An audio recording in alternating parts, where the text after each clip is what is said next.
Sa gitna ng mainit na panahon, nakaranas po ng rotational brownout ang ilang lugar sa Metro Manila, gayon din sa Cavite at Bulacan. Dahil po yan sa pagpalya ng ilang power plant sa Luzon. Maulit pa kaya ang kawalan ng kuryente ngayong weekend? Saksi si Cedric Castillo. Biglang bakante ang mga upuan sa dinarayong pansiteryang ito sa Monumento, Caloocan City. Pagpatak ng alas 3:30 ng hapon kanina, halos wala kasing maihain matapos mabalot ng dilim ang kusina ng resto dahil sa brownout. Mamaya iba yung sahog na ilalagay mo dyan eh. Pagka ganitong wala ko ilaw? Mahirap. Mahirap mag-operate. Kasi nga mainit na, wala pang exhaust, tapos wala pang tubig. Sobrang laki ng epekto. Tingnan nyo, wala kaming customer, walang kita. Tapos yung mga order namin hindi nagagawa ng maayos. Hirap din ang maraming residenteng nasa pool ng brownout na tila nanukso dahil sumabay sa katirikan pa ng nagingit-ngit na araw. Yung may ventilador at may ilaw, may hangin, mainit. Yung pa kayang wala. Paano kayo kanina? Di lumabas dito sa karsada, mainit eh, parang impyerno.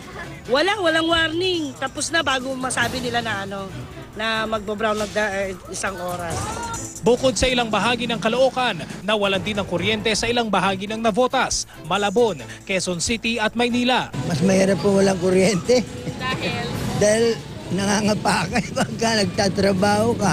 Hindi ka rin makatulog. Uyad ka pagka walang kuryente sa gabi. Kanina na-experience mo yung brownout? Opo, ay tulog yung mga bata, pay-pay ng pay-pay.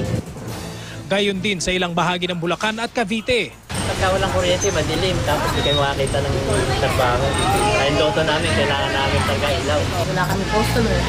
Mula 1:30 hanggang alas 5 ng hapon, halinhinan o rotational ang ipinatupad na tigi-isang oras na brownout sa mga nabanggit na lugar para hindi sabay-sabay ang paggamit sa supply ng kuryente na biglang kinapos. Ang pagkasira kasi ng Unit 2 ng Sual Power Plant sa Pangasinan nitong Miyerkules na nauwi sa deklarasyon ng Yellow Alert, sinundan pa ng hindi inaasahang pagbigay ng Pagbilao Power Plant sa Quezon kagabi. Ang supply tuloy ng kuryente nasa Red Alert na. As a result, yung grid natin hindi na mahabol yan kasi masyadong malaki na ang deficiency. So nagkaroon tayo ng manual load dropping. Or sa madaling salita, may brownout tayo rotating.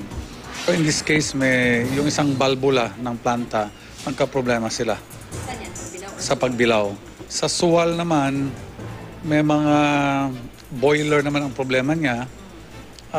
Every now and then, sabi nga nila, ano ba yung boiler tsaka pare-pareho na lang, talagang matatanda na to eh.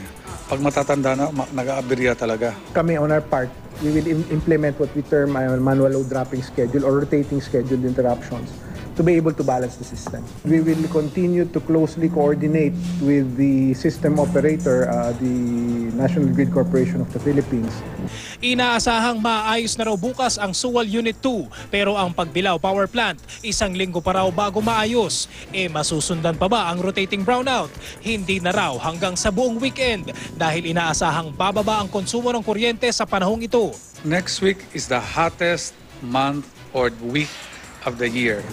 Kung si Sual next week, pagbalik ni Sual, wala tayong brownout. Kaya lang, naka-yellow alert tayo. Kasi konti lang reserve natin. Ibig sabihin, anytime may babagsak pa na isang planta, delikado ulit tayo. Pero ibang usapan sa Mindanao kung saan ilang buwan ng araw-araw ang hanggang 8 oras na brownout. Doon at maging sa Visayas, matagal lang kapos ang supply ng kuryente. Ako si Cedric Castillo, ang inyong saksi.